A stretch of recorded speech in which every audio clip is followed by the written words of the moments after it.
Ok, on est en plein juillet. La F1 directement part sur le calendrier 2024. Bon, bah voilà. Écoutez, pourquoi pas? En admettant évidemment qu'il n'y ait pas d'annulation. On part sur 24 courses donc en 2024. Donc on commencerait fin février, début mars à Bahreïn. Donc ce serait le 2 mars la course.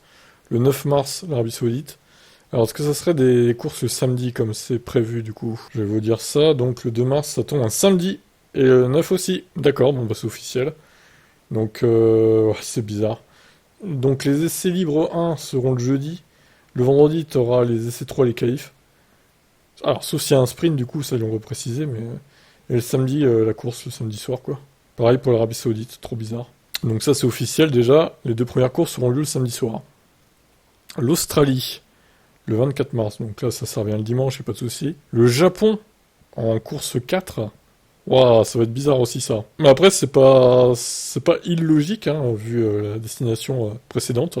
Australie-Japon, c'est tout près. Ensuite, on enchaînera avec la Chine 2 semaines plus tard. 2 semaines encore après, Miami.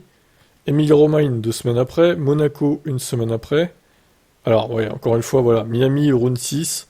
On revient en Europe pour repartir au Canada, pour repartir en Europe. Pourquoi vous n'avez pas essayé de regrouper Canada et Miami, en fait? Ça aurait été au moins ça, quoi. Putain, ils apprennent pas de leurs erreurs, hein. C'est incroyable. Donc, retour en Europe avec l'Espagne, plus l'Autriche 1 semaine après, fin juin. Alors, l'Espagne est de plus en plus tard au calendrier, hein, je dis ça, je dis rien. Le Silverstone, donc 7 juillet, eh ben, à peu près comme cette année en fait, même période. 2 semaines après, t'as la Hongrie. 1 semaine après, t'as la Belgique qui est toujours là, donc fin juillet. Les Pays-Bas, donc première course comme cette année de la reprise. Italie 1 semaine après. Azerbaïdjan qui se retrouve mi-septembre. What? Ok, trop bizarre. Singapour qui se retrouve 1 semaine après l'Azerbaïdjan. Alors ensuite, t'as Austin. Attendez, il y a une... Quoi? Attendez. Singapour, USA? Il y a un mois de pause? What? Mais c'est quoi ça? Pourquoi 4 semaines de pause? Qu'est-ce qui justifie ça? C'est n'importe quoi. Non mais alors là, c'est incompréhensible quoi. Donc ensuite, t'as le Mexique 1 semaine après Austin. Ensuite, t'as le Brésil 1 semaine après Mexique. Donc là, t'as un triple leader, clairement.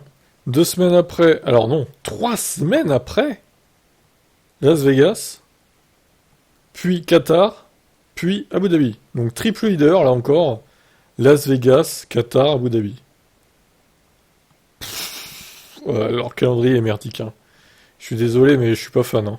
Alors, je revois un peu les dates, voir si j'ai pas loupé une pause énorme, mais a priori non.